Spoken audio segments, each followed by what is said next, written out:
a hero. I understand he has a background in investigative reporting. Get him here. He liked excitement. Take us somewhere. He wanted her. Their passion upset the balance of power. What's all this top secret business I've been hearing about? The soul of Detroit. You know I work for Drew. Then that makes two of us. This one can do things for me like no other woman I've ever met. Behind the Podcast. Try and understand.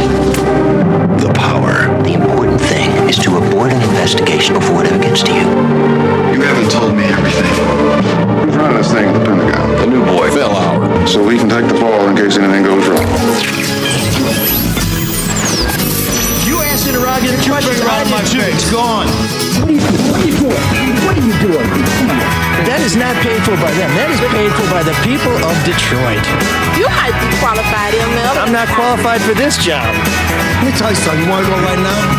Okay? You want to go right now? Hey kids, it's your old pal ML Elric, back with the Soul of Detroit, and today we're joined by one of my old pals, Craig Timberg, a reporter who I worked with many years ago at the Concord Monitor. Today I'm destitute, unemployed, and spending my Tuesdays in a basement, and Craig is now working, and has been for some time, at the Washington Post, where he has had the, I don't want to say unenviable until you read how much work he went through, but so I'll just say the assignment of trying to help verify whether or not the laptop left at a Washington area computer store was indeed Hunter Biden's laptop, and whether some of the information contained on that laptop is indeed the real thing. Craig has got to bounce by 12:30, so we're going to be very judicious with his time. And Craig, we appreciate you dialing in from D.C. That's my pleasure. Good to see you.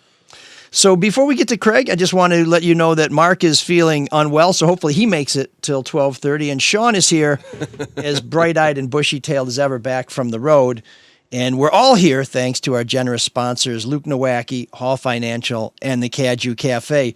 Real quickly, we want to tell you a little bit about Hall Financial because they are offering quite a deal for folks who are looking to make a good deal to purchase or refinance their home. Mark, what's this week's enticement from the good people at Hall Financial? Well, just a great deal, first off, and good customer service. And you can sign up for a free 5-minute mortgage review right now, and they're having a contest where you can win tickets to the Tigers game. You can win Drew's tickets. These are to the Champions Club. The Champions Club, yes. And I think you get to go with Mazaway, right? Unfortunately, yeah. But Hall Financial, they can help you tap into your home equity, unlock tens of thousands of dollars. We all know where rates are today because we talk about it all the time. So call 866-CALL-HALL right now. You can register for that, get a 5-minute mortgage review, or you can visit them online at callhall.com. And Luke Nowacki is the guy who helps you plan for your future. We're going to tell you a little bit more about Luke when Craig bounces. But suffice to say, if you are trying to plan for your retirement, Luke Nowacki at Pinnacle Wealth Strategies is worth a call. More on how to get a hold of Luke in just a minute. But first, let's get to Craig because he is a man in demand. Craig, how many months did you guys spend with this information? And I guess we should probably let people know that you didn't actually have the laptop itself. You had, I'm assuming, some sort of portable drive where all the information was dumped on. How did you guys get your hands on this? Yeah, this is a complicated story. You probably know that the New York Post published stories about 3 weeks out from the 2020 election, in which they said they had a copy of the data from Hunter Biden's laptop that he'd left at a computer repair shop. And they found all sorts of interesting things that they reported on. At that time, my colleagues at the Post tried to get a copy of that data. We got in touch with Rudy Giuliani, who, of course, was President Trump's lawyer. We got in touch with Steve Bannon, who was the president's strategist, and said, can we see the data? We want to vet it.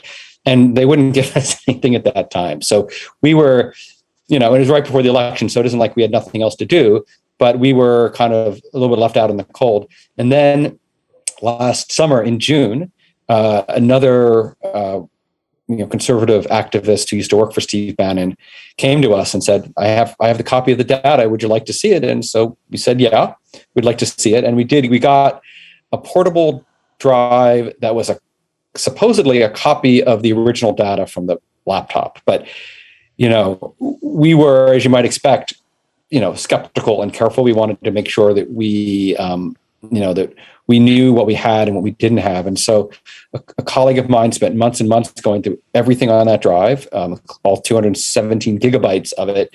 And then because I'm a technology reporter, they came to me a few months later and said, we have all this stuff. We have emails, we have iMessage chats, we have pictures. But what we don't know is if any of it's real or it could have been planted by the Russians or somebody else. And so I came into the story kind of late, I'd say probably in December. And my role in this was to try to figure out if there's a way to verify any of it. So I got in touch with sources of mine in the kind of computer security world and started asking, like I said, imagine that the Washington Post had come into possession of data from a laptop computer that we think might be newsworthy. What can we do? And the answer was, from the first several people I talked to, was essentially nothing, right? If you don't have the original computer, you don't have a chain of custody, things in the digital world can be faked. But after a few more calls, a guy who's a security researcher at Johns Hopkins, a guy named Matt Green, who I've known for nearly a decade now, he said, well, it would be hard, but if there's email on it and it's from Gmail, there's a chance that we can verify that. And that sort of started the odyssey that ate up several months of my professional life. So let me talk a little bit about why we have Craig on now, because we've heard so much about why did the mainstream media take so long to weigh in on this. And I would argue that the New York Post probably is the mainstream media, although they come from a particular point on the political spectrum. But when you get something like this, it's both a reporter's dream and nightmare to have somebody drop a tranche of really valuable information on you. But the nightmare part is this legit? And we already know what the Russians were doing to try and affect the elections in 2016 and beyond. We already know about spoofing and all these other things that are going out there, deep fakes. So, and the Washington Post on many occasions, in fact, one of the greatest things I've ever seen is somebody tried to set them up on some information on the Alabama Senate race, and the Washington Post exposed the person who was trying to set them up. So the Washington Post has been both given information that may be erroneous and been plotted against to try and get them to publish information that was erroneous, so that it could then be turned around to say, look, the Washington Post does indeed publish fake news. And I'll give you a very brief example from what we've seen here. I think people may not know, although we've talked about it in the past, when Jim Schaefer and I got Kwame Kilpatrick's text messages at the Free Press, we spent several months verifying them, even though we had no doubt that they were legitimate. But we used things such as the mayor's private calendar, the mayor's city credit card records, and other public records to verify that the things being discussed about in those text messages actually happened when they did happen before we published our story. When you're talking about what we had, it was a much smaller pile of information than what the Washington Post had. And we know where we got it, and we had no question about its provenance. The Washington Post had this information that had been through so many hands, including those of Rudy Giuliani, who thinks that the election was stolen and is still waiting for the Kraken to appear. So this is a booby trap, the likes of which few media organizations have encountered. And Craig is the guy brought in at the last minute to say, hey, Craig, please make sure that we don't get fooled on this. I mean, that's a pretty daunting assignment. How did you feel when they came to you? Yeah, I think you've put it well. It is right. We live to find out information. There's a lot of information on that laptop. We didn't know what, if any of it, we could trust. And that is a very awkward spot to be in. And we were really happy to kind of get through this process, as difficult as it was, because what we found is that basically 99% of everything on that laptop, we can't vouch for. It might be true, it might not be true. We just don't know. But it was nice to find that there was some information there that was verifiable. And, we had this guy at Johns Hopkins, Matt Green, who was able to, when you send an email it comes with what's called a cryptographic signature. And so that verifies that I am who I say I am. And it also verifies that the email wasn't altered after it was sent. So that's a very useful thing. This is a technology that was essentially created to protect you against spam. So when you got your various, commercial pitches, you knew who it was from. But Matt was only able to verify, I guess, 1,800 of the emails we had out of 129,000. But he said, there's technical things here that I can't solve, and you might want to try to hire someone else who can get farther. And that's what we did next. We found a guy, another source of mine, a guy named Jake Williams, who used to be a hacker for the National Security Agency and does forensic work for a living. And he looked at it and he said, yeah, I think I can do some things that might get us farther. And he did. And he was able to verify 23,000 out of the 129,000 emails. That doesn't solve the problem with all of these other documents, the videos, the iMessages. He wasn't able to get those verified. But getting 23,000 emails was, I think we saw it as a real victory. And I think we also felt as though we had done everything we reasonably could do with a very difficult set of data. And, as Mike pointed out, at the Washington Post, we spent a lot of time making sure that everything we publish is true. And when we make mistakes, as we do, inevitably we correct them. And so, but the thing we dislike most is getting stuff wrong. And so, when you have something that's been handled as many times as this data was, where you have reason to be suspicious that it was maybe mishandled, you kind of can't be too careful. What were the suspicions about it being mishandled? Like, why do you think they might have been mishandled? Well, you start with the fact that there's this kind of crazy story at the beginning of it. Here, Hunter Biden, the president's son, supposedly leaves a laptop full of, at a minimum, embarrassing information at a repair shop in Wilmington, Delaware, and never goes back to get it. And then somehow it ends up in the hands of Rudy Giuliani, the president's lawyer, who soon is a chief advisor for the person who Hunter Biden's father is running against for the U.S. presidency. So, like, the initial story, I think, it definitely made people wonder. And then, of course, there were immediately claims that, well, this is the latest Russian hack and dump campaign. It was manipulated. We're in no position to do that. I mean, the hackers who work for major governments around the world, including ours, are extremely good at what they do, and they're much better than we are as journalists at spotting things. And then there's the particulars of the data. So if we had actually gotten Hunter Biden's laptop computer, which now is in the possession of the FBI and has been for more than 2 years now, that's a completely different thing than getting a portable hard drive that's been copied 2 or 3 or 4 times along the way. And what our forensic people found is that everyone who opened that data altered it in some way. We have Wi-Fi links from the repair shop. We have Bluetooth links from when it was copied.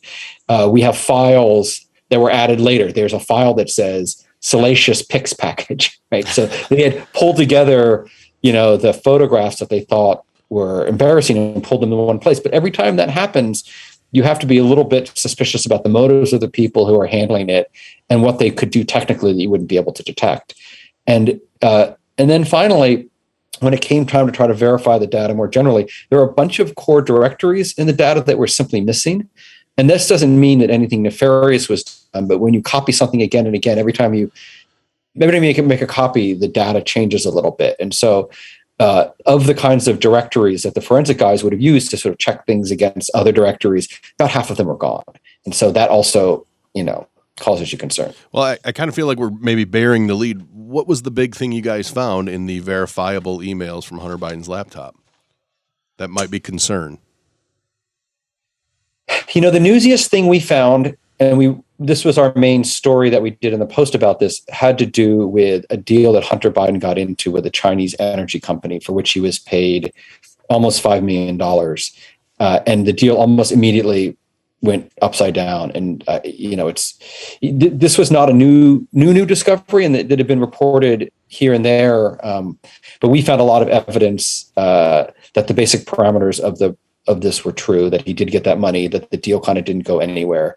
And so we wrote a very long investigative piece that relied in part on the emails, but also relied on a lot of other reporting, including emails we got, from the Swedish government and bank documents we got from sources. So, but we didn't find anything really new and explosive in the 23,000 emails we were able to verify. A lot of them are just like Google alerts or Politico. Politico will alert a story. It goes automatically. We have a lot of those. We have a lot of, Wells Fargo banking alerts. We have things from Hunter Biden's daughter's schools and sports teams. So for all of that work, the journalistic revelations were not all that profound, frankly. Well, one thing that you were able to verify, and I can't remember whether it was through your forensic experts or through some of the supplemental reporting you did where you got other information, other sources, and were able to verify this independently, was an email between someone from Burisma, the Ukrainian company that was at the center of these impeachment hearings, and Hunter Biden, thanking Hunter Biden for setting up a meeting with Hunter and Joe Biden and saying, hey, let's get a coffee before I go to the airport. This is significant, not so much in my mind because it proves that there was something fishy going on, but it's significant because both Hunter Biden and Joe Biden denied that meeting happened. And I think, if I recall correctly, the White House, when you asked them about this, saying, hey, it looks like maybe this did happen, they basically referred you to their earlier statement. And you guys were able to lock down to the satisfaction of not just Rupert Murdoch, but more reasonable people that maybe Joe Biden did meet with someone from Burisma with his son, which one can presume furthered the ambitions of Burisma and Hunter Biden. That feels to me like maybe not a smoking gun, but you caught somebody in a lie, and that's the sort of thing that can give rise to other questions. Yeah. I mean, you make a couple of logical steps there that we can't really verify, like if we were able to determine where and when, et cetera. But there is that email, and it does exist in the verified batch. So I think it's reasonable to draw whatever conclusions you want to from that. I mean, like Hunter Biden was on the board of Burisma, right? So it's not as though that's exactly a new thing, but that email does appear to be legit. Yeah, I mean, and I guess just to frame it properly from my perspective, it looks like you caught somebody in a lie. And as reporters, when people lie to us, we wonder what they're lying about, why they're lying about, and what else they might be lying about. So it's possible that this reporting may have created a fissure that may open at a later date. And I suspect if the Republicans get control of Congress, this email will be front and center in a new impeachment hearing, perhaps, but we'll see what happens after November. But I know one of the things Shawn is dying to ask is what was in the salacious pictures folder? Yeah, and were you able to verify the pictures? Were they truly salacious?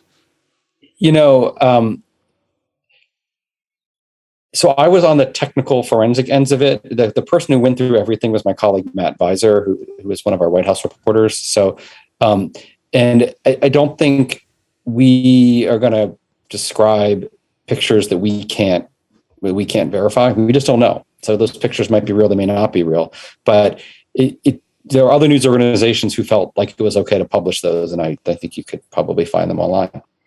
Well, good answer. To draw another parallel with the Kilpatrick investigation, when we looked at text messages, we tried to group them as well, and we just had paper, so it was easier to put things in different folders. But initially, we had some messages that we considered to be romantic, and then we had some where we had to create a hardcore file, and we had to break them down. Those were judgments we made based on the material in front of us that other people may look at and say, that's not that bad. I just wonder, when you see things that say salacious pics, did you ever get a sense that was someone who was looking to make hay out of this, who said, oh yeah, these are salacious, but to more objectivize, it might just be, I don't know, a guy in his bathing suit that doesn't really seem salacious to me.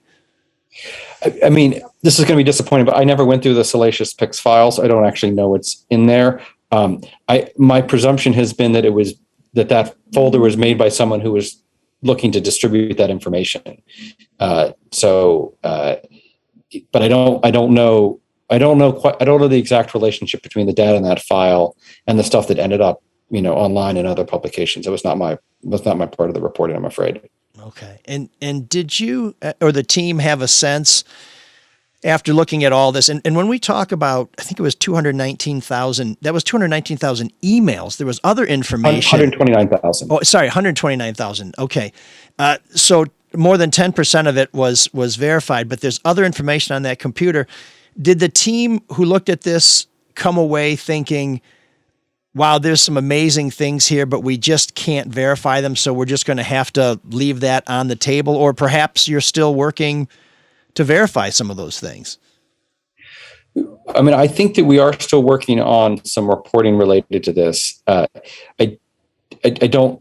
sorry to be this way, but I don't think it's I don't think it's really right for me to characterize like what other reporters thought about it. It's you don't want to end up on Fox News. There's a lot of stuff in there, and some of it has found its way online in other ways. But we were very careful not to kind of describe things that we can't vouch for, if that makes sense. Because once the Washington Post says, "Oh, and by the way, there are these 50 other things, and let us tell you about them, and then let's tell them why we don't know if they're true or not," we've put our stamp on it, and that's something we're careful to avoid doing. When you're verifying these emails and the other contents on the computer, because you said Gmail and it was an Apple computer, as Google or Apple, do they help out at all? Because I know Apple, their big thing is all about privacy.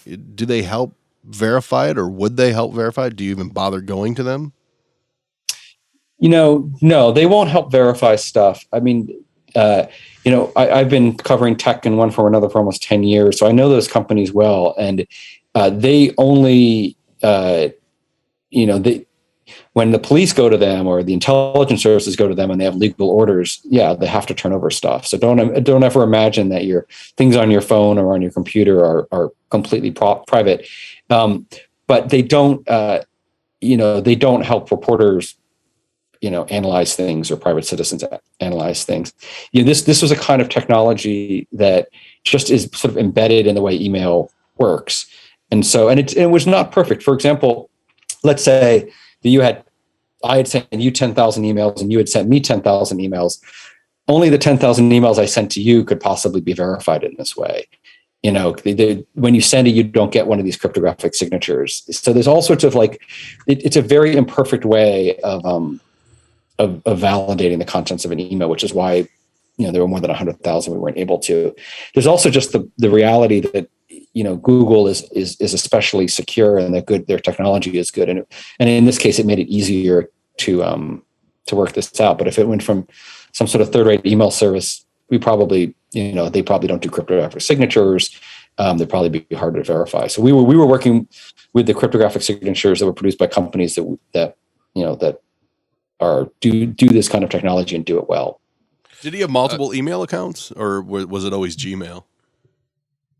He had multiple email accounts, and I think overwhelmingly the ones we were able to verify were Gmail. But I believe there's also some Burisma emails we were able to verify too. I have a journalism question here for you, Craig. Mike asked you a little bit ago about other stuff on the laptop that may be interesting, or maybe he even used the word amazing, and just kind of watching you answer that made me think about this. Have you, in your career, been on a story where you have to watch what you say and think so carefully through about your answers, as you're doing right now, which you should be doing, by the way? I'm just curious, where you say one word or one sentence, all of a sudden that it's out there being used in a certain political way, right?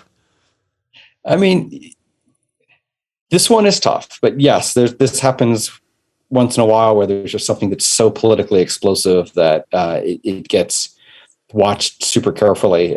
This is definitely in the top 10, I can say, but I've done other stuff over the years that also has been watched very carefully. And so, you have to, it's tough because Mike and I are old friends. And so there's things I would say to him over at a bar that, that I can't say as someone who's representing the Washington Post on a podcast that could be clipped and turned into a tweet. Right. So there's just the reality that when you're at a big institution that takes its credibility as seriously as the Post does, you have to be careful, not to go beyond what we would say in a news story, if that makes sense. Our standards for accuracy and authenticity and objectivity are very rigorous. And it doesn't matter whether we're writing it or saying it, even if we're wherever, CNBC, NPR, you name it. When we're representing the Post, we have to be representing the Post, and we have to live up to its standards. And that means being careful sometimes. Now, I remember when it broke and NBC came out and said, hey, we weren't allowed to look at it. You mentioned that you guys could not get a copy of it to look at it when the story first came out. It was basically the New York Post and the Daily Mail were the two that would publish a lot of the stuff. And ML, you alluded to some other frauds or things that have been perpetrated against the Post. Was there something else in this world of Giuliani and the Ukraine that the Post was being I don't know, like a fraud kind of being perpetrated? Was there anything else like that? I mean, what would give you guys pause to think that, oh yeah, this might not be real? I mean, I think I covered a little bit of that a minute ago, but I also say that, I spent, feels like almost 5 years just working on disinformation and misinformation. From the summer of 2016 during the election until, I don't know, about a year ago, most of what I did was covering misinformation and disinformation. And a lot of that was, state sponsored. It was Russians, the Chinese, the Iranians in some cases. And a lot of it was just various folks on the internet learning how to manipulate how we view things. So, I mean, I personally, but also the Post institutionally, is just very aware of the way that stuff gets massaged and manipulated before you ever see it. And so, and it puts us in an awkward spot, right? If someone else has a news story, even when it's from a credible source, like if the New York Times, which is the most credible newspaper in the world in some ways, if they report something, we don't just re-report it generally. Like we actually try to verify it on our own with our own sources. And so that standard of trying to check everything and be rigorous is deeply imbued in the place, and the internet era and the social media era in particular has really challenged that. When I joined the Post in the late 90s, we didn't have a full-time fact checker. Now we have a whole team of full-time fact checkers. All they do, and I don't mean fact checkers who are checking our stories. I mean, we have a team of people. All they do is they watch things that are said, typically by public figures, and they tell you whether it's true or false and how they know it's true or false. Like, that really tells you how much the basic reliability of information has been undermined by the kind of era we live in. And so we try to stand in the middle and try to get it right all the time. And it's hard. And we're frankly suspicious of everybody. I mean, we're, the way I describe it is I see our role as sort of like scrutinizing power. Now, some of that is government power. Sometimes it's Republican or Democratic power. A lot of times it's corporate power.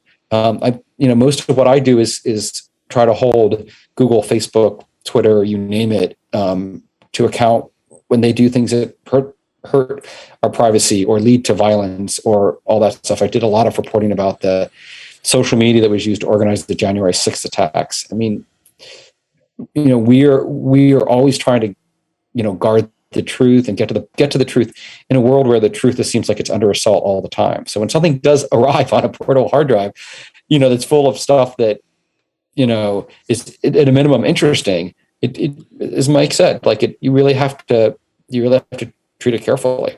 It's like walking on a tightrope in a windstorm with someone turning a fan on and then greasing the wire underneath your feet.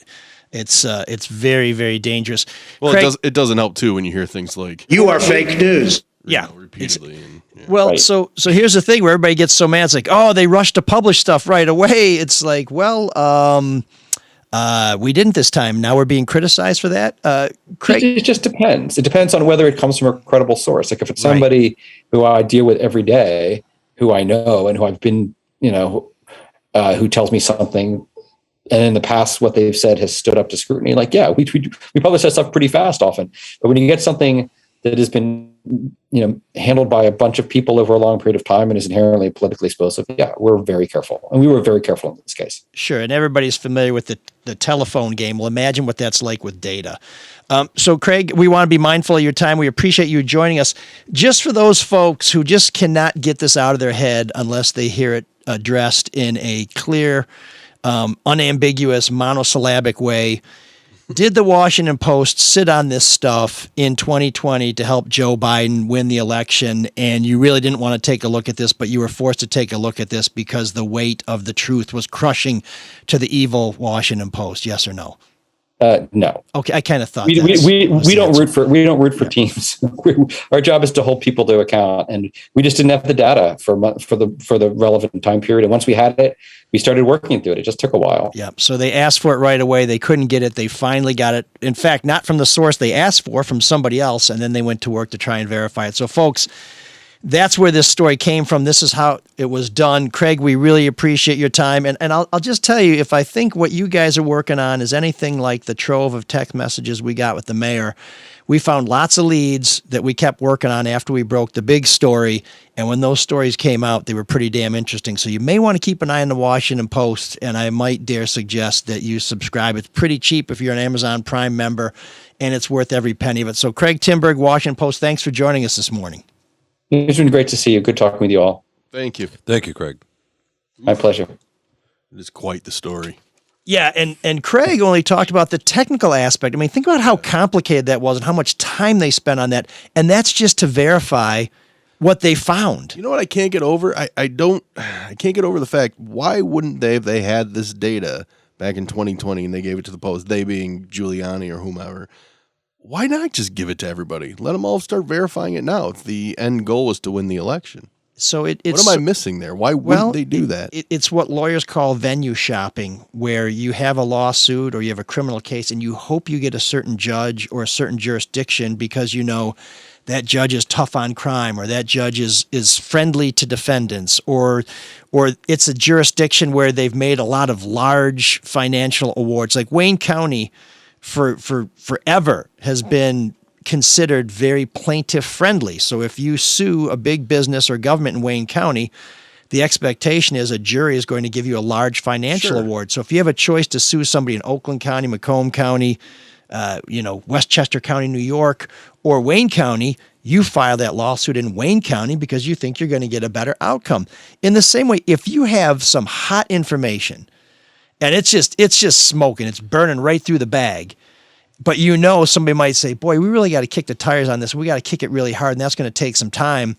Are you going to give it to the Washington Post with like, wow, we got to be real careful with this? Or are you going to give it to a publication that kind of is on the same page with you, where they're just looking for a big screaming headline, and nobody does big screaming headlines better than the New York Post? I mean, but why not? Why not do that, and then a week later give it to the Times and the Washington Post and NBC and. So my speculative answer is then you can beat the shit out of the Washington Post for not publishing it. You know, it's like, see, look at the Washington Post is publishing all these stories that we don't like that hurt our candidate. Yeah. We can now claim they're in the bag because they didn't publish this one. And so you use your own actions to justify your own worldview that isn't necessarily justified by news sources. Now they're taking their victory laps, and they should. They were right, but they were right because they didn't have the information. Well, for people like me, I'm not willing to believe it until I see it verified by a trusted source. So you could argue they got their first hit right before the election, and now they can take another lap after someone who I think is a little more rigorous has agreed with them. In fact, I'm trying to think about, and I don't remember everything that the New York Post published. What have they agreed with? Let's but I don't know what's new. I mean, I think as what have they agreed with? But think about this, and this is the important point. The New York Post clearly did not spend as much time or as much effort to verify this as the Washington Post did. And even after the Washington Post did that, they didn't add too many more bricks on the pile than the New York Post. So I'm kind of left wondering whether how much of this other information really is explosive, because the New York Post probably would have gone with it really early on, or InfoWars or American News Network. It hasn't been out there. Yeah, no, so maybe this is the biggest, worst thing. To me, there are a couple things. First of all, it's just the symbolism. There's a laptop out there. It must have information on it, right? The assumption is that there's dirty, corrupt. There's information that suggests there's corruption that links Hunter Biden to Joe. Sure, and so that's one thing. The other thing is. That's the kind of stuff I'd be weary of. But the fact, I mean, it was his laptop. Right. The other thing is, I think it's worked against the folks that want to use this to take down Biden and just the Democrats in general, is that it's pretty. It just come off 4 years. Hunter is a pretty bad dude. Of no, but it just come off 4 years of kids making tens and hundreds of millions of dollars because they're close to their proximity to their father in power, right?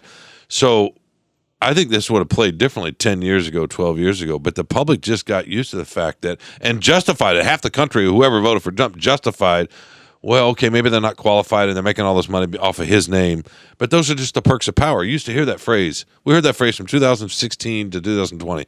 The perks of power. Well, of course they should be able to make money. So to me, it had been diminished to some degree. I think the only right, because nothing's been illegal so far.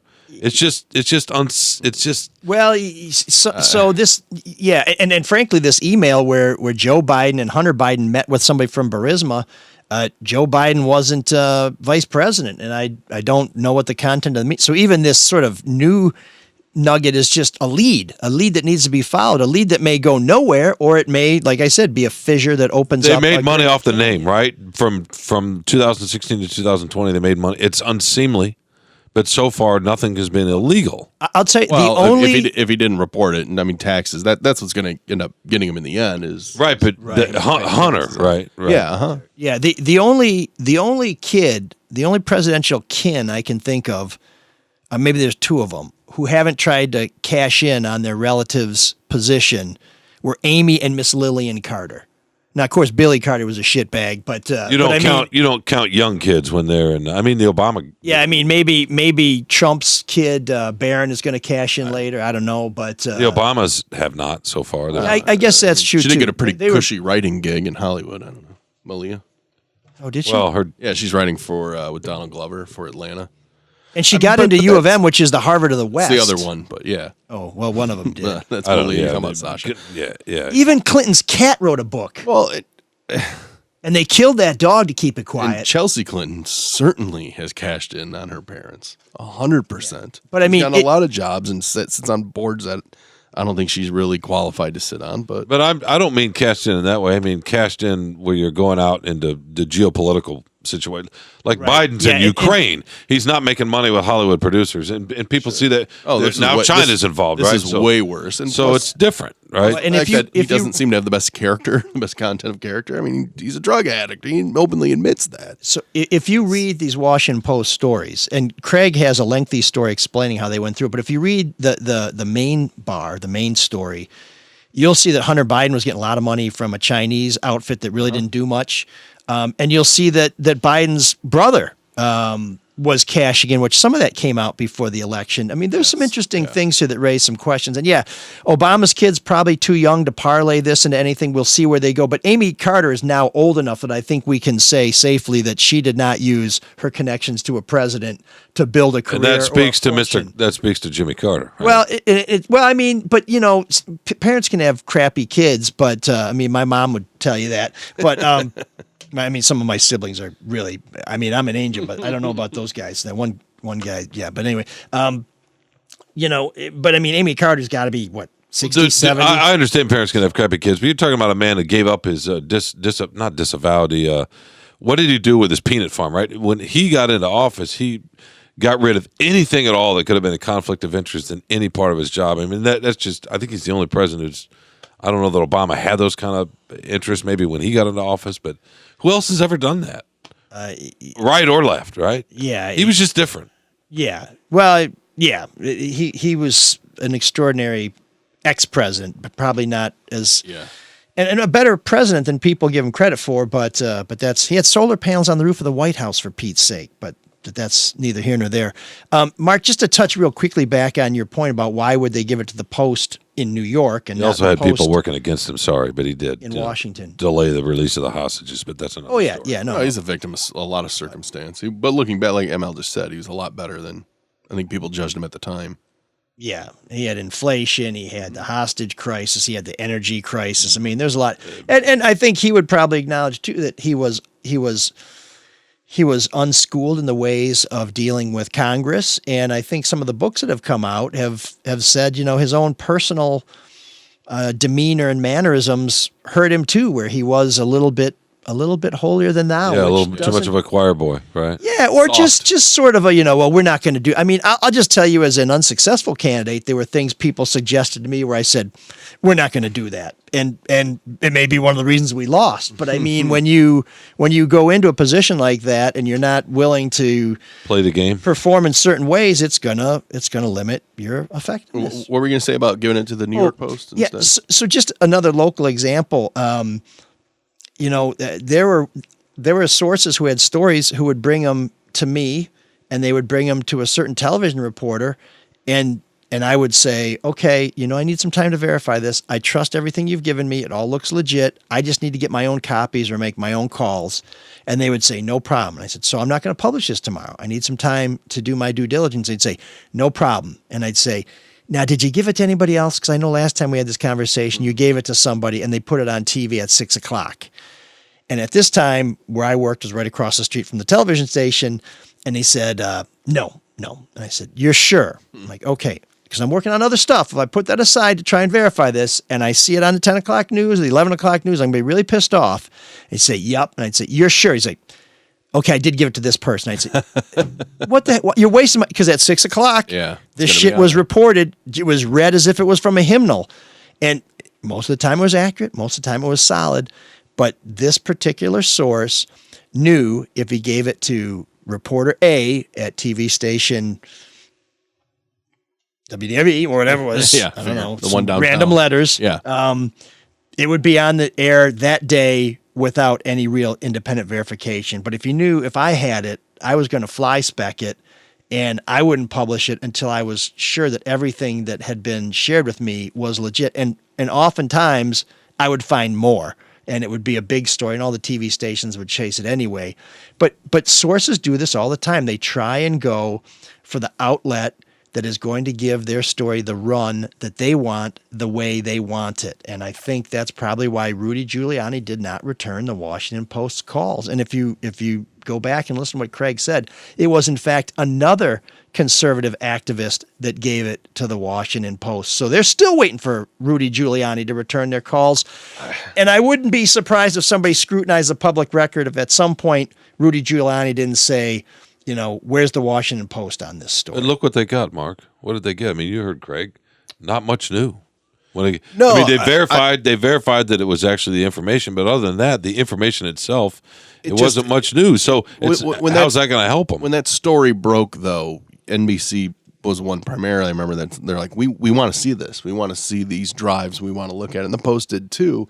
So why not give it to them then? Because was it really they might undermine it. Was it really to help the election for Trump, or was it really to fuck over the media? Well, maybe it's both, but think about it from their perspective too. If they get the information and frame it kind of like just the Post just did, and what Craig was talking about, that sort of says it's not that big a deal, right? So it's sort of a big deal. I mean, there's it's not that big a deal. It really isn't, unless their law's broken. You're talking about taxes. I mean, after what we just went through with taxes for the last 5 years with Trump, I mean, that's the thing about Trump is that he's made a lot of this stuff that's not that big a deal. His family made hundreds of millions of dollars in links with Saudi Arabia. There were Russians involved. There's all this other sort of stuff. I'm not trying to say those are all fair points. I'm just trying to keep the two things separate. I would think if you gave it, and when the story blew up and it was like the New York Post has it and the Daily Mail has it, it would help verify the stories if you did give it to a Washington Post and a New York Times. But what if the Post comes out and says, fine, this is his information, but what he did wasn't legal. They made money. Yeah, maybe there were little clues. So that people are going to draw those conclusions anyway. But it's almost better if it's a mystery a little bit, or you have somebody like the Post just putting a headline out there without, and then you can just assume the worst. So, but if a credible news source deflates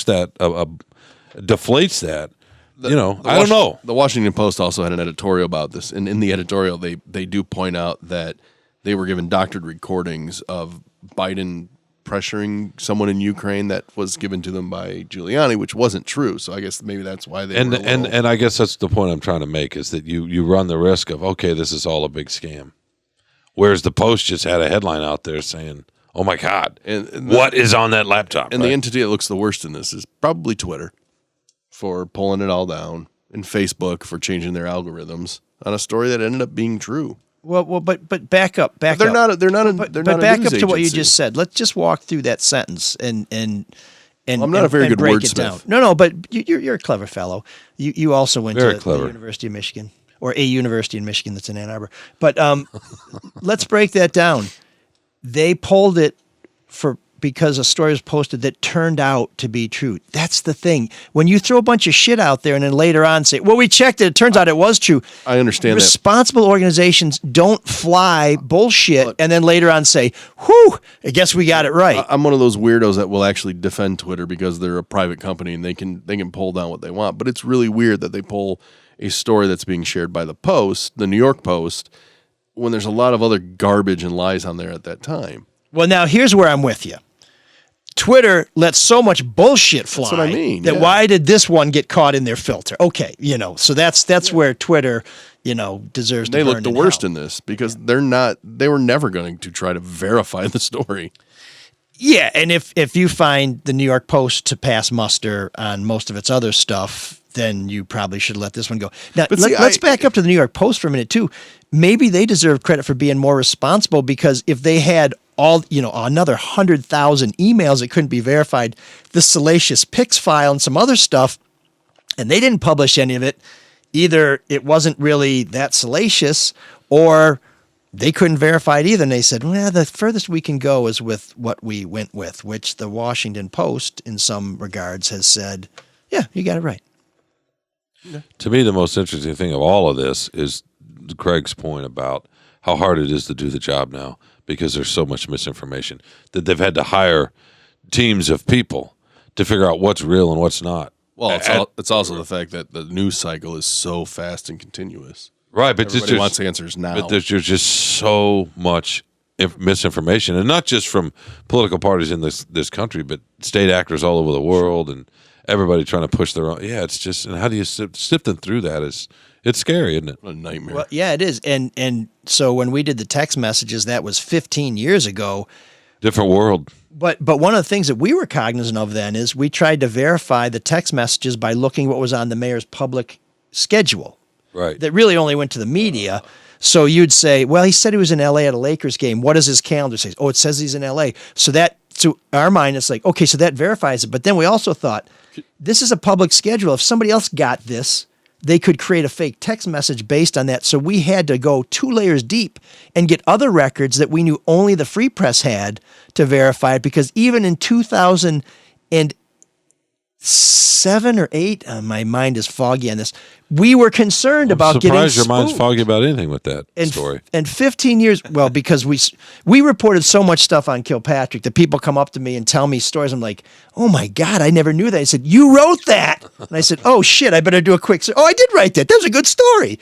But so what other ways did you verify besides the public schedule? Like what did the Free Press have that the public wouldn't have had? So we had the mayor's credit card records, which we obtained through a lawsuit that only we would have gotten that material because we were the only parties to the lawsuit. We also had a copy of his unedited credit card records that we obtained from a source. So we had 2 ways to verify it then. And we also had the mayor's private calendar, his appointment book, that we got through a lawsuit. And only we would have had that. So even if you were out there and you FOIA'd all the mayor's public schedules or you worked at a TV station assignment desk and you shared them with someone, you wouldn't have had those other 2 troves of documents, really 3 troves of documents, because we were the only ones who got them because we got them years earlier from lawsuits and stories we had done. So we felt that we had some information that was only available to the Free Press that we could use as additional layers to verify that these records, which we always believed to be accurate, were in fact the real McCoy. And there was no presidential election hanging in the balance. That's how careful we were 15 years ago. Imagine what you'd have to do now when people have become so sophisticated, when the stakes are so high, and when you have, as Craig said, foreign governments that are highly skilled at doing this, trying to lead you down a dark alley where when you get to the end of it, you will be clubbed to death. So, wow. And I don't really feel guilty mentioning Kilpatrick stuff. I'm sure people will be like, because Kilpatrick was in the news this week. This dude won't leave Detroit. It's preaching, right? Your point about Twitter, though, is an interesting one because there's a daily barrage of stuff that's like Marjorie Taylor Greene, the congresswoman from Florida, Georgia. Sorry, Georgia. Too many people pay too much attention to her. No, but she tweeted out last night, maybe, that Senators Murkowski, Collins, and Romney, who are going to support Jackson, that they are supporting pedophilia. that they are in favor of. She maybe even tweeted they are in favor of pedophilia. So obviously that's not true. But and I'm just look. I know whether it's true or not. We haven't seen the evidence. Both sides exactly. Both sides do this to some degree, but it's just that kind of tweet is sure. There are millions of tweets like that every day from all sorts of people. Right? It's just not true. That's what you have to sift through. Well, that's why it's Twitter. That's why it's even more strange that they would block a story from the New York Post for people just sharing it, simply sharing it. Well, and then they come out looking worse for it. But you know what? People still use the platform. But how do you police all the other stuff that's just demonstrable? You can't. You just can't. Well, I mean, you have to. You have to try it some way. You know, You're not allowed to. There's certain things you can't put out there. I'm sure. You can't put death threats on there. Or I don't know. Can you? Nudity. You don't see nudity. Well, you can on Twitter. My family was threatened on Twitter. yeah. When I contacted Twitter, they said, no, it's within our acceptable standards. I said, well, that says more about you than it does about anybody else. It's just, pretty much. Yeah, it's depressing. Oh, man, the geeks have inherited the earth. Did I do that? What a dork. Does him wanting to play with us again mean that he's turning into a geek, or we're turning into cool guys? So if you're wondering who to trust, might I suggest Mr. Luke Nowacki? Oh, yeah. Trust with your money. Segue. Yeah, Luke, Pinnacle Wealth, 248-663-4748 for rational financial advice. Stocks, bonds, how do you allocate that 401k or your SEP IRA or all those fun letters and numbers. Luke knows it all. What are you going to do now? What are you going to do 6 months from now, 6 years from now? Give him a call. Get advice. Get a strategy. Call Luke Nowacki at Pinnacle Wealth, 248-663-4748. Securities and investment advisory. I forgot to set you up. I'm sorry. Because I know you love saying this. When you call Luke, he'll make it all about you, sweetheart. But now you sound dejected about it. Because when you call Luke, he'll make it all about you, sweetheart. Securities and investment advisory services offered through Royal Alliance Associates Inc. Member FINRA SIPC. Royal Alliance Associates Inc. is separately owned, and other entities and/or marketing names, products, or services referenced here are independent of Royal Alliance Associates Inc. We're looking at money. So when I had a different Geek of the Week, but I'm walking a different one on because all this stuff about people who lie and make stuff up and all this other crap. Well, it turns out a lot of them don't think they're lying, by the way. Well, but there's some of them who okay, so there's another issue, but their tenuous grasp on reality is a frightening problem. But there's a woman who made headlines and was very compelling in informing Michigan that our votes were stolen, that our elections were corruption. You may remember she's very fetching. Her name is Melissa Carone. And she wants to be a lawmaker now. She wants to take a seat where she can sit and face people like her who may yell bullshit at them and then tell them that they don't know what they're talking about. But here's a little problem. If I'm wrong, I can go to prison. Yeah, and actually that's true because she filled out an affidavit to get on the ballot in Macomb County to run for a seat in the State House. And Beth LeBlanc and Craig Mauger, two outstanding reporters at the Detroit News, have been keeping an eye on her. She filled out a faulty affidavit attesting that she had no outstanding campaign finance issues. Now, I've filled one of these out, too. What did you guys do? Take it and do something crazy to it? And what it tells you is if you sign this affidavit to qualify to be on the ballot, you have to swear that you have no outstanding. In other words, you don't owe the state any money because you didn't follow the rules on some other stuff. And signing that falsely subjects you to a potential felony perjury charge. Now, I've caught many, many people filing these false affidavits, and no law enforcement have ever done anything about it, sadly. But Melissa Carone, who questioned our system, who challenged our accuracy, our veracity, our trustability, if you will, you are a Geek of the Week for doing exactly the kind of stuff that you say everybody else is doing. Projection. Does that make her something? It's all about her sweet. No, yeah. I already said you are a Geek of the Week. Oh, you did? Yeah. 120%. Thanks for listening. I'm still sick.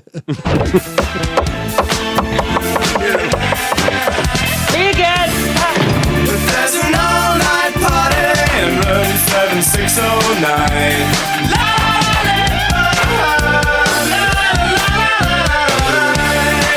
And you can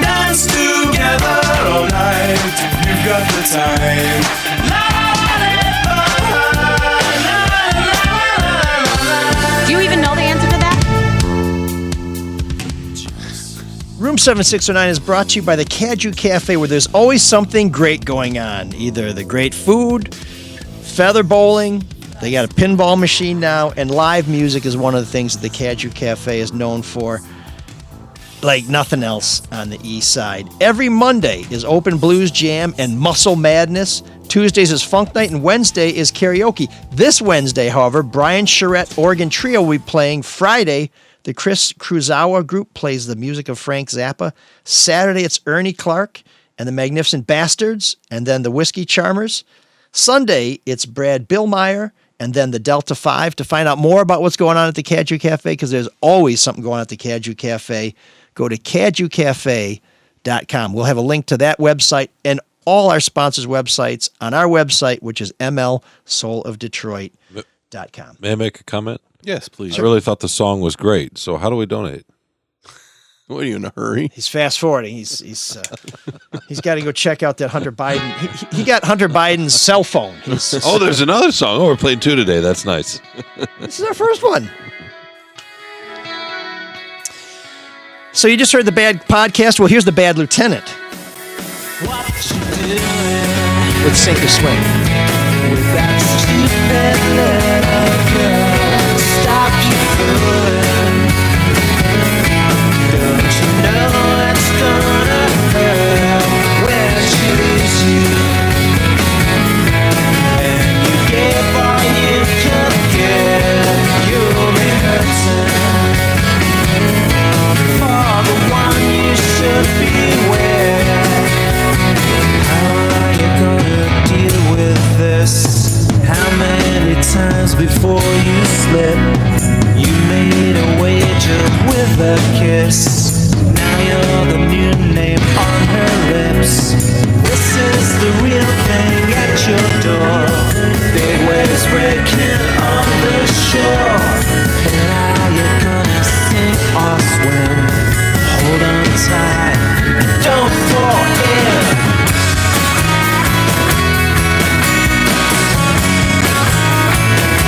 Hey, what you doing with that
So I was at Harry's on Friday in downtown Detroit, and I was admonished by a listener who said, "U2, new wave? Not really." And I said, "No, I know. We discussed it. It was an opportunity to." And he said, "No, not new." So this week, trying to get back into good graces of my man, we played The Bad Lieutenant.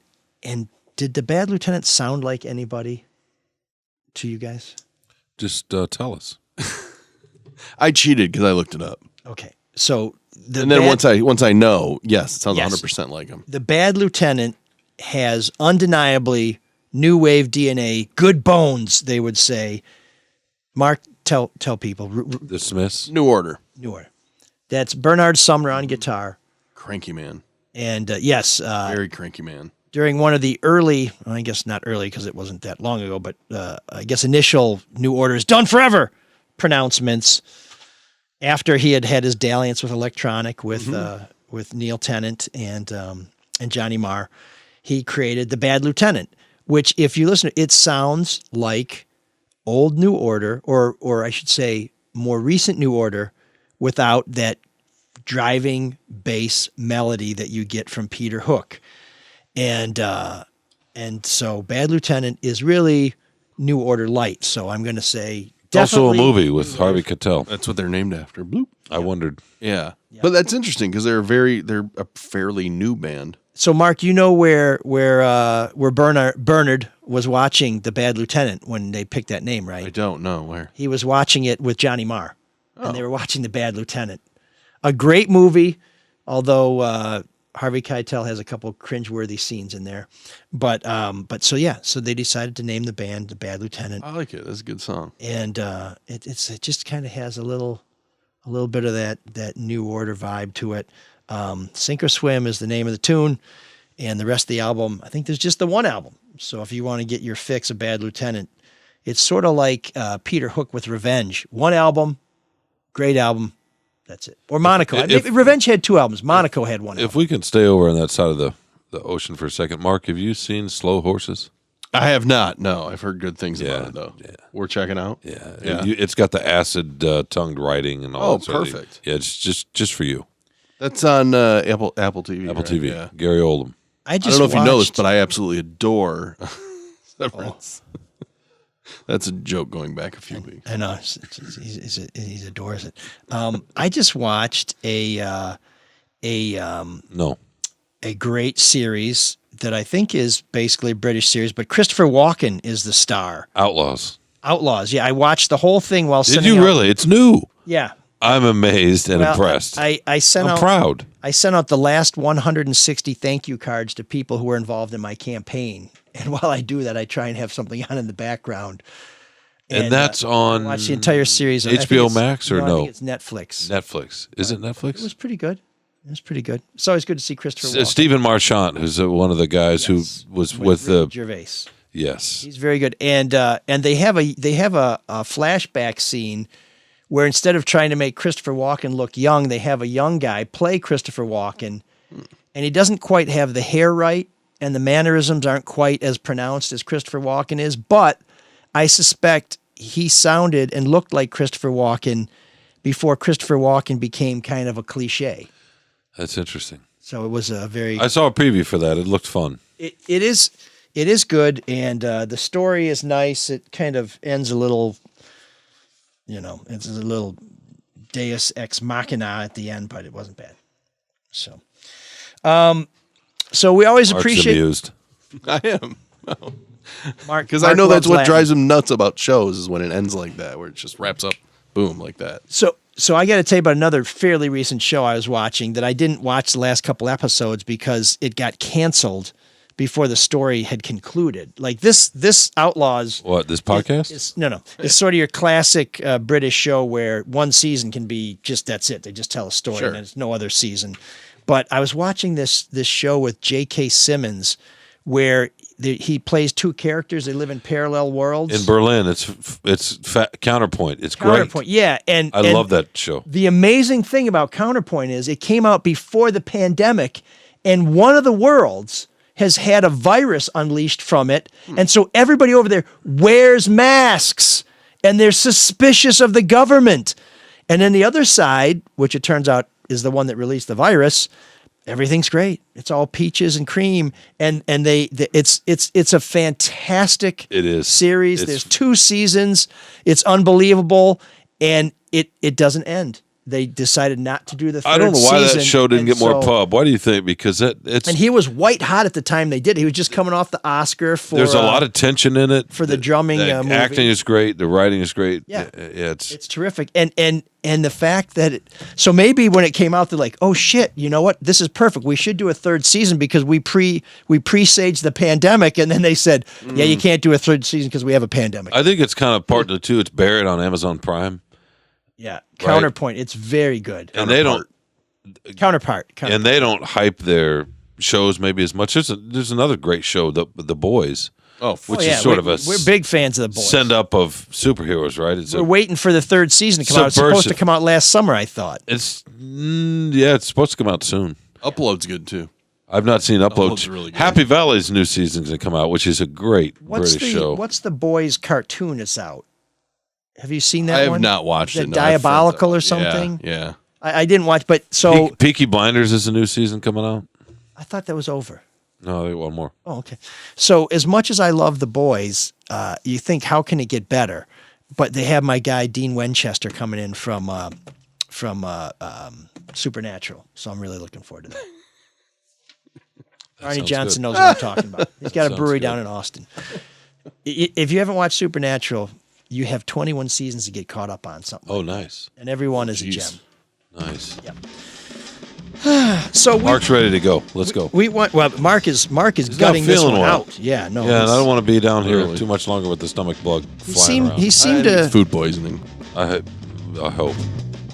Not prepared by any of our sponsors. He seemed to rally when it came time to unleash on Twitter. Well, he's rallying now, so we can get the hell out of here. He unleashed some bile metaphorically. And before he unleashes some literally, we're going to get through the rest of the show. We want to thank one of our main benefactors, Bryant, who made another deposit in our Goodwill Bank and offered this keen observation based on last week's Zoom appearance by Mr. Shawn Windsor. I agree that angry contrarian Shawn is much more enjoyable than Eeyore Shawn. Keep up the good works, gents. We love Shawn, whichever He's smiling. incarnation. He's laughing. Whichever That's incarnation we get. Thank you, sir. Mark, I know you're feeling unwell, so I'll just make it quick. Thank you, Brian. Go to our website, mlsolvedetroit.com. There's a donate button on the upper right-hand corner. Click it, make a donation. If you use PayPal, that's really easy. I will get the Venmo thing together, I promise. I feel like Mike Clark with the remote control helicopters. I swear I will make this happen. Promises. We'd also appreciate if you consider sponsoring the show. It's very cheap to push your product or your event or your business. Just send us an email at mlsoulofdetroit@gmail.com and we will start that conversation. We love it when you subscribe to the show, when you share the show, when you rate the show, and when you love the show. You can follow us on YouTube. ML Elric is the channel. If you subscribe there, it not only helps our show, but you can watch past episodes, and you'll get a notification when a new episode is ready to go, so you won't miss a minute. And, of course, if you're just listening to the download, we love to be in your ear. So thank you very much. We heard from some listeners this week. John, catching up on an episode from a couple of weeks ago when we had Rob Parker on. He says, why on the earth would you have Rob Parker on your show? Well, because we were looking for the poor man's Shawn Windsor. And we couldn't get him, so we got the rich man's Shawn Windsor. Is that the same fellow who emailed me and Carlos? Because we had him on too, and somebody was not happy at all. Well, he's got hot takes. That's why we like Rob. Rob is a very nice guy. He's always been very, very nice. He is a nice guy. You were not happy that he was on there? No. We had a very, may have been from John. We had a very similar email referencing the same sort of things. Yeah, he says, the man that reported outright lies about the MSU football team, who writes about Tom Izzo being over. Izzo has 8 Final Four appearances, the most recent one being in 2019. Doesn't he realize how hard it is to reach the Final Four in a one-and-done tournament? Izzo is also 53-23 in the NCAA tournament, 70%. So yes, Rob, tell me more about how Izzo can't get it done anymore. What a joke. Please don't have Mr. Hot Take on anymore. It's all about rings. Shawn, right? What do you think about Rob? You know Rob. I love Rob. You've had to set Rob straight before, though. I have, but he's still one of the kindest. I don't know about fast and loose with the facts, but Okay, fast and just loose out- with his opinions. Flat out wrong. With the facts. Fast and loose with his opinions. He would chuckle at that. Their opinions. But, Yeah, exactly. But I Rob's a think good dude. He enjoys being at the center of the hurricane. He even does. He if he's chuckles when he created says it. some of this stuff. Yeah, he'll say something and then laugh. So How old is Izzo? 68. 60, yeah, I was going to say 7, but yeah. Is he the kind of guy that's going to coach in forever? I don't think so. Really? I can't see him doing anything else. Well, no, but I don't know how much more he'll coach. Man, I couldn't imagine coaching at 67. Wouldn't you want to just hang it up? Especially that life. I think he thrives on that. And I was very He does. But I can't wait till Coach K comes back, too. I was very discouraged to see a headline that said, "Is Bill Self going to be the new voice of college basketball?" When we're still waiting to find out whether this guy is going to get sanctioned by the NCAA. This investigation has been going on. I think they've won 2 championships since the damn investigation started. Yeah. I mean, that's outrageous. He's a pretty damn good coach, though. Yeah, if you don't care about how he gets it done. What's the big complaint about Bill Self? What's the big the transgression? My understanding is, Allegedly. and I hope someone will correct me if I'm wrong, that didn't his name come up in some of this stuff where players were being paid? Yes. Yeah. That was the one where actually Izzo and Dwayne Stevens came up and they were immediately cleared. It's like, no, that's not what happened. That's absolutely not what happened. But no coaches got in trouble with that.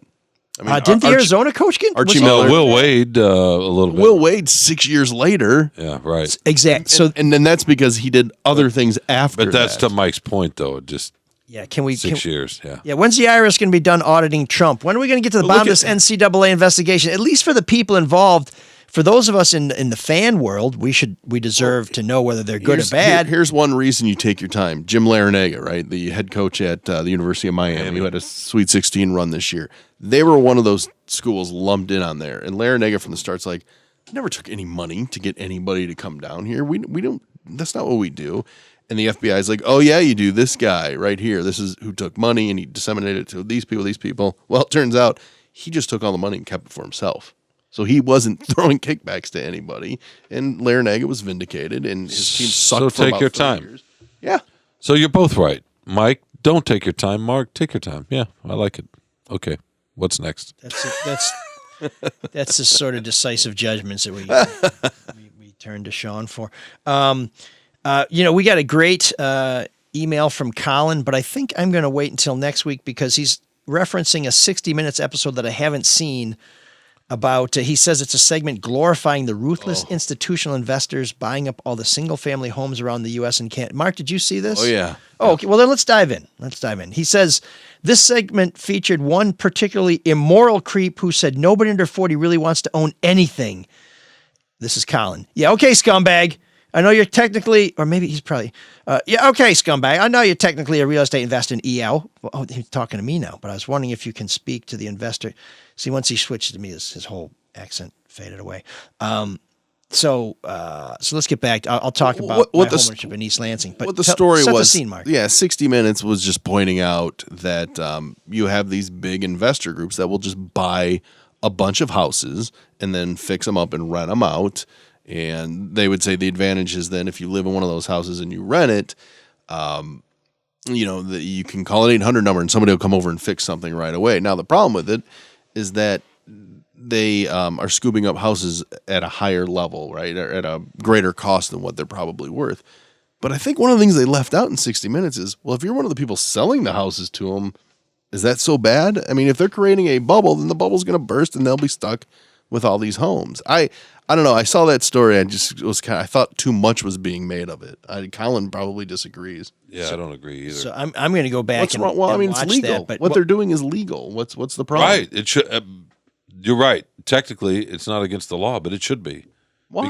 Because it's making it hard. I saw a story the other day that at no point right now have more people been priced out of the market, and this is part of the reason. It's not just California and New York and Washington D.C. or whatever. How many homes am I allowed to buy?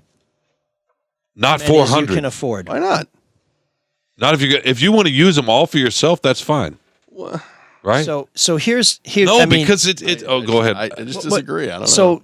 So the law is you It fucks over people. That's you can the buy problem. whatever you can afford to buy. And here's where here's where this is a bit of a trick bag, because the way that you make sure that these large owners live up to their obligation Zillow's to starting the to buy neighborhood, they just got out of it because they got burned. You have very vigorous code enforcement. So one of the things that has plagued Detroit is that you had investor groups buying up these really cheap blocks of houses because, it's $1,000 for a house. Yeah, we'll buy it. And if we don't do anything with it and we lose our investment, it's $1,000 gone. Who cares? Sure. These are absentee owners. Well, the problem is if you live next door to that $1,000 house and it goes in the toilet, now your house goes in the toilet, and somebody who could buy the $1,000 house and fix it up and live there doesn't have that opportunity. So investors just speculating can really hurt the market. And you would much rather have it. It's one of those things like not in my neighborhood, because you'd much rather have homeowners in your neighborhood. You would, but it's not. However, right. But that example you used, ML, isn't that more about the code enforcement and the government? Yeah. So let me come back to that. So more than 20 years ago, there was a group called Rimco that owned tons of rental properties in Detroit, Hamtramck, Highland Park area. Low rent properties, both in terms of the rent was not very high and the quality of the housing stock was not very high. They went belly up, and it screwed everybody who lived there. It screwed the properties. They were caught up. The city tried to take them over and find a way to keep them, and they just rotted. And I'm sure a lot of those houses are the ones that the city later had to demolish. So when you have a big ownership group which has the right to do that, but they are not held to the fire, then things can go haywire. So here's the flip side. You have a lot of people who can barely afford their homes, that if you have really vigilant code enforcement, which helps keep the big land owners honest, because if they let a property deteriorate and they keep getting written tickets and tickets and tickets, eventually they say this isn't worth it, we better do something about it or unload it. When you have a vigilant code enforcement policy like that, you also have poor people who can't afford to fix their porches. And believe me, I've been up and down more shitty porches than probably anybody in Detroit. Those porches are dangerous, but when you start, okay, I was going to make a point, but when you make people fix those porches up who are barely paying their mortgage or their utility bills, it's thousands of dollars. So you end up hurting the small homeowner who's just trying to hold on to their house when you're trying to hold the big homeowner to proper standards. And that's my point. It's so hard to solve this problem, but you can't deny people. You can't deny people the right to invest, but you do have to make sure they live up to their obligation to be a good landowner and neighbor. Why can't we agree as a society to do that? By the way, one of the ways some areas are getting around this is through homeowners associations, which are saying you can't rent, or you can't rent for a certain period of time, or you can't sell for a certain period of time. So if you buy in that community, you basically have to live there. Or somebody in your family has to live there for a certain amount of time. So that because it's not just the renting, it's that these investors in these groups that are buying homes to turn around and flip and sell, and that's artificially pushing up the price. Why can't we as a society decide to do something about this? Why not? Have you ever belonged to a homeowners association? I'm not saying that's the answer. I'm saying there's a lot of people who hate them because they get up your ass too. No, I understand that. I'm saying that's the way the private market is handling, because they're part of the private market. But there are enough politicians out there now saying we need to start. And we need to start doing something about this. I mean, why shouldn't we? Is there some kind of code enforcement discretion then? Because there's a prosecutor has discretion. Yeah, you really can't have selective prosecution. Having said that, you can't stop every speeder, so you do make judgment calls all the time. But I mean, and we should also acknowledge there are people who buy up a lot of houses who fix them, and I'm not trying to pivot this back to me, but the two houses we bought in East Lansing, we put so much money into them, not because they were falling apart, but because we wanted to be nice places, that, we ran a lot of red ink for the first couple of years. So there are people who do own multiple properties who care about them. But there's a difference between Detroit and East Lansing. In East Lansing, they are up your ass. We get phone calls if the grass isn't cut, where they say within 72 hours, if that grass isn't cut, you or the tenants are getting a ticket. They are on your back. Well, then in a way, these investment groups that are buying these houses will probably be on top of it to make sure those houses are kept up, because they know if they're not, then there will be some kind of law change to where Yes, they should be bottom line oriented. If they are paying more in violations than they are getting in rent, then they will respond. And that's, so Colin asked, what did I plan to do about something like this if I had been elected to city council? One of the things I told people was, we're going to make sure if somebody rents a house next door, that they're not making sure that they're renting to quality people and maintaining the integrity of that property. We are going to send tickets to the property owner, because the tenants, they come and go and they eat the tickets and they just throw them in the trash. They don't care. But when you make the owner be responsible to their obligation to be a good citizen, even if they don't live here, you have a chance to maintain quality housing stock, bring in good neighbors, and have responsible owners. But Colin also says something in there. Do renters care about, as much about the city's future or crime or litter? I think that just depends on the person, whether or not you can afford our house or not. Because I can think of 2 renters on my street, and their houses are they're kept up very well. I heard more complaints from homeowners bitching about the tenants next door who, would leave their car on the lawn, who wouldn't take their trash out, whose dogs crapped all over the neighborhood, who played loud music at every hour of the day, because they felt like the tenants were not invested in the neighborhood. Okay, that they were just going to, trash the house and move on to another house, which I was a renter for most of my life. So I never trashed a house when I rented. But Mark's point's a good one. It probably does depend on the people. This shouldn't be renter versus homeowner, but local homeowners are more invested. Look, you can't walk away at the end of a lease from a bad neighborhood. We make rules and laws about all sorts of stuff. Local municipalities have started making laws about the way we can do Airbnbs for maybe for some of the lifestyle issues, right? For noise and all that sort of thing. Folks coming in and out, so we can do what we want as a society. We can get together and decide, hey, this isn't working. Hey, you know what? Not enough people have access to college. How are we going to fix that? We do this all the time. I don't see anything wrong with it. We just have to figure it out. Sounds like Shawn is the next member of the podcast team to run for office. I can't recommend it very highly. Oh, it's just and this we don't want to keep going down this, but at some point, if enough things aren't available to enough people in our society, we're not going to have a society. We're going to have anarchy. Well, in the city, that's the worry. Or there are going to be people behind a gate here, and everybody else is going to be tearing at each other's throats. And that we don't want to end up there. Yeah, we're not at the point where we're going to have rent control, but you do see the city with development projects now encouraging developers or demanding that developers, if they have some public support, set aside a certain number of units for affordable housing. Yeah, so if you can get $300,000 for a condo, you got to make sure that there are some units that are available for people who are making a living wage. Well, in like Detroit, you want a diversity of ownership, but sometimes that's not going to happen. And if some big investment group wants to buy up a lot of houses and fix them up and rent them, isn't that a good thing? Absolutely. If someone's buying them, absolutely. Fixing them up. If they do Gotta have a middle class, though. We only have 2 houses, so I wouldn't call us a big homeowner group, but we fixed our houses up so they'd be attractive to tenants, but it's also a very competitive market. Detroit is becoming a more competitive market, and we're getting to a point where, yes, you want home prices to go up, but you don't want them to go up so fast and so high to price people out of the market. But that your young people have got to leave. That contributes to the brain drain. So, this is a trick bag, like I said, but really good feedback, Colin. The key is that 60 Minutes piece had a really smarmy guy for the investment. I think group. I saw part of that. Yeah. So that didn't, I just didn't like the way that story was presented, because I'm like, well, if you're selling that house at a bigger value, well, that's good for the seller, for the individual seller. Right. But the problem is it's pricing out too many. Well, and it's good for the neighbors too when they want to borrow money to fix their house up. If their appraisals are higher, they can borrow more money to reinvest in their homes. That's all true. It's the ultimate free market example. It's all true. So there's no one size fits all thing. Actually, maybe there is. This is the same rule I have for my hockey team that I'd also have for residents of any place I care to live. No dicks. Yeah, why? That's a good rule. Just stop being assholes. Short shifts, pass the puck, no dicks. Colin, thanks for lighting a fire under us. Shawn is back. It's great to have him back. What's it's good to be back. Where are you headed next? Nowhere, not for a while. Right. Yeah. Okay. If the Pistons or Wings were playoff worthy, then no chance of that. We got opening day.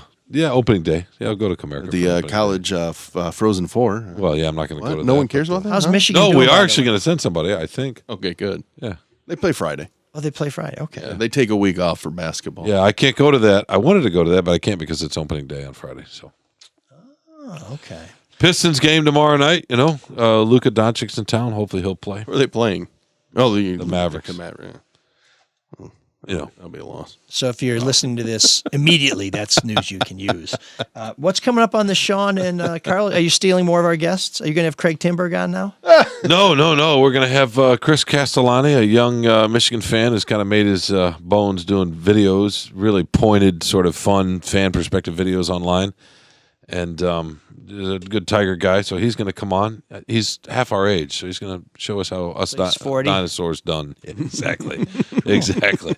And then we're going to have our Free Press food writer on to talk about a couple of new hot spots in town. So, I saw Carlos write about the food. Well, you tried the food at the Comerica. I went down there just so we could talk about it on the Did you read that article, ML? Because Carlos was giving Shawn shit because he compared the apple turnover to a McDonald's apple pie. Which I liked when I was a kid. I I thought that was a good flavor. Yeah. No apples. Very nostalgic flavor.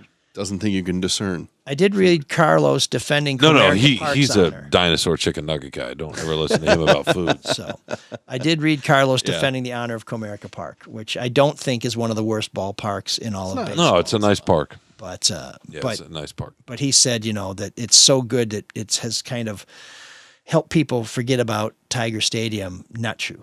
I was just talking to somebody about how great Tiger Stadium was just the other day. I would rather have old timers that don't ever want to move. I'll take a new park any day. Yeah, Comerica's nice. Unless you're in the sun. So that's it for this week. Thanks, Shawn, for coming back. We look forward to you being here next week. We'll have to have some new topics to discuss and debate. Colin, let us know what you think. I think we solved that problem pretty simply, right? Let's maybe not go back to it right now, though. Now you're in a hurry. I just sorry. I know he played the music because he wanted to get out of here 20 minutes ago, and he doesn't feel well, Mikey. This Shawn Rush to the Door brought to you by Saw Palmetto Capsules, available at over the counter at health food stores around here. Wait, I'm confused. It says here on the program notes that I'm in Lakeland, but at the beginning of the rundown it says welcome back. So am I here or am I not? That's wishful thinking on my part. Sorry. Oh, sorry. You are here, but you want me to be gone. I got it. I was hoping you're. No, actually. I'll call in next week and say hi. Originally, this said Shawn in Lake space land ? I was hoping for lake, but here you are on the land. You want me to be underwater? Okay. It's like some property owners. Thank you. Yeah. What's the Red Shovel Network plug? That's on the rundown? Is that next? That's where we every week encourage people to support shows that are put on by our colleagues, like Charlie. Very kind of you. With the No BS News Hour, and of course, the Drew and Mike podcast. Well, the other shows don't really promote our show, but I feel they need a little help. They need a What boost did Michelle Obama always used to say? What did she always used to say? When they go low, you go high. There you go. Take the high road. Keep plugging. Oh, no, I'm trying to help. It doesn't matter if they don't plug these you. kids You plug them. No, I'm trying to help them out. Give them a little kids. Okay. Some of the new guys. Yeah, good. Yeah, just trying to help them out as best we can. Yeah. Do your thing, man. Actually, it's time for Cyrus to do his thing. And you know what he does, Shawn? Takes us out. Hit it. Can you dig that? Can you dig it? Can you dig it? Behind the deceit. If it were your intention to bring down Irene, then I have no choice but to make sure that you didn't get away with it. They mean to kill me, Sam. Because of the truth, there's no way out. ML Elric. Gene Hackman. Shawn Windsor. No way out. The soul of Detroit.